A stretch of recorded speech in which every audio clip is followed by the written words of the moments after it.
The island with Sodor was in a mess. No one knew where Thomas was, so Simon had to take Annie and Clarabelle. Things were not getting better with Sir Trumpum Hat. He was getting very cross with the other engines on Sodor. I will ask you for the last time, you worthless traction engine. Where are the engines? I'll never tell you, you round-faced orange. Take him away! Hey, I'm actually going fast now. But there were two boys on the island named Dryden Cousins and Gibson Fest. They were the eyes and ears of the engines hiding around in Wooden Railway World. One day, Gibson and Dryden met the Sodor police officer. It's a shame what's been happening to this island. You know, I used to work at the Sodor jail, but I was fired from my job when Sir Trumpum Hat broke Diesel 10 and Samat out of jail. And I will help you boys. I'm willing to do anything to restore this island to its former glory.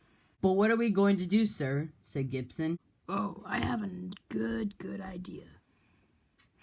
Later that evening, Sir Trumpum Hat and his other commanders were hopping aboard Samat's train to go find the missing engines. But what they didn't know was that Gibson, Dryden, and the police officer hid on a flatbed so that they couldn't see them. Samat had been lost for hours, and he was getting very mad. He was getting so impatient that he started to speed up until the track ended in a pile of debris. Oh no! Samat, why have you gotten us lost and derailed in this strange forest? I've never been here before in my life. Granted, I've only been on the island for a couple of weeks now, but still, this is obnoxious and ridiculous. We are lost and we still haven't found the missing engines. I'm sorry, sir, said Samat. I've only been alive for a few weeks. I don't know my way around Sodor, so thank you very much about that. Sir Trumpum Hat soon began talking to the other commanders. I am fed up with this nonsense. We have been looking for these engines for 3 days now. Look at what they have caused.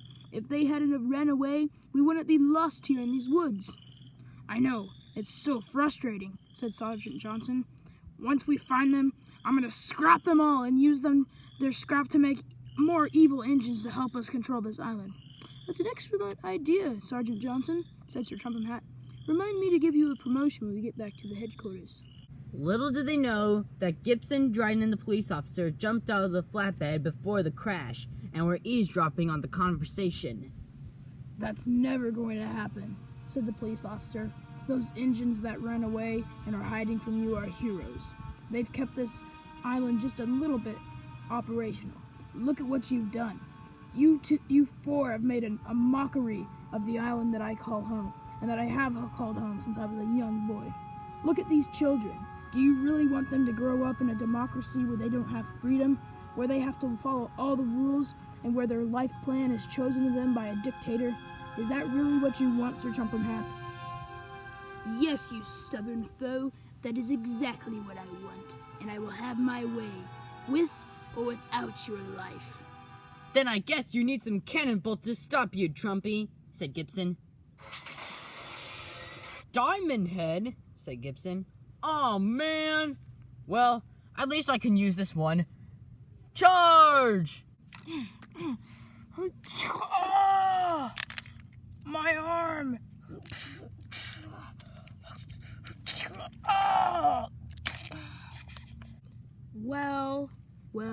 Well, said Sergeant Johnson. It's been a long time since I've had an encounter with you, Officer Todd. This will be the last time I have an encounter with you, said Officer Todd. I'm gonna kill you right now. That's the thing. You see, that's where you're wrong, said Sergeant Johnson.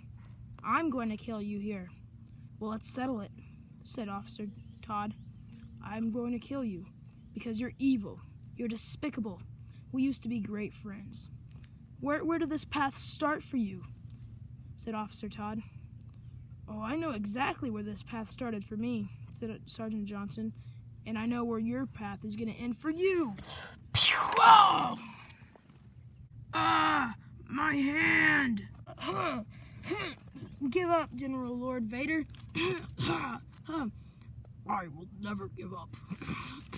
My sole purpose is to serve and destroy this island. Ah! The war was sadly lost. Gibson, aka Diamond Head, was very sad that his arms got cut off by General Smith's lightsaber, and he was so sad that the Omnitrix would not time out until his arms were back on him. On the other hand, Officer Todd had lost his hand by Sergeant Johnson's blast. But Dryden, out of the three, was very cross. He got mud all over his brand new Gucci hoodie. Did you really think you could overpower us? Said Sir Trumpet Hat. My forces are too grand for you. I have a terrific army, huge blasters, and great leaders. Vote for me. Also, you are going to be sent to the Sodor prison with all your pathetic friends. You're going to be interrogated. You will be sentenced to so much pain until you tell us where the engines are that you will not be able to bear it. And it will be terrible.